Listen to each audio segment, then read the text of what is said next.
La salle de conférence de la préfecture d'Alzopé a accueilli la deuxième session 2024 du comité de gestion locale de la réserve naturelle de Mabiyaya, organisée par l'Office ivoirien des parcs et réserves le vendredi dernier. Cette deuxième session de l'année a permis d'aborder les questions cruciales pour la préservation de cette importante réserve naturelle, un projet financé par la Banque mondiale. Le commentaire est signé Mondésir Nascimento. L'objectif de cette deuxième session 2024 était de faire le bilan des activités de gestion de la réserve naturelle de Mabiyaya, RNMI. Cette session a donné l'occasion de débattre des sujets importants de l'environnement.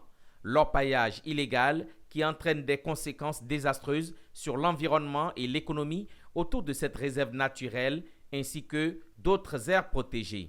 Ce comité de gestion locale a pour mission principale de protéger et de gérer la réserve naturelle, surveiller la faune et la flore, de mettre en place un programme de reboisement et de lutter contre les activités illégales telles que la déforestation et la chasse non autorisée. Il faut noter que les sessions de CGL ont pour objectif de faire le bilan des activités menées le trimestre précédent à tous les membres du comité.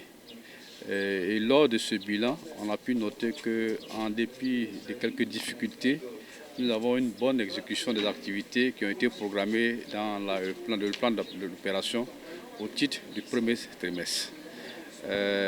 Aussi, les difficultés dont j'ai parlé tout à l'heure ont commencé à être levées. Il s'agissait de l'acquisition de matériel de travail.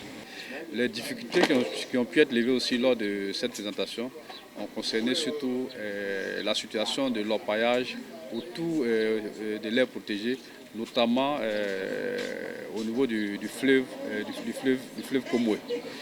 Donc ça a fait une très belle session. Nous avons eu des avancées notables quant à la pénétration des tiers dans cette réserve. On a noté effectivement qu'il y a eu des arrestations. Il était aussi question de présenter la stratégie d'appui aux populations riveraines avec le projet d'investissement forestier de PIF2 et lancer les prix verts du meilleur village éco-citoyen. J'ai dit que tous les chefs nous adhérons à l'initiative de l'État de Côte d'Ivoire.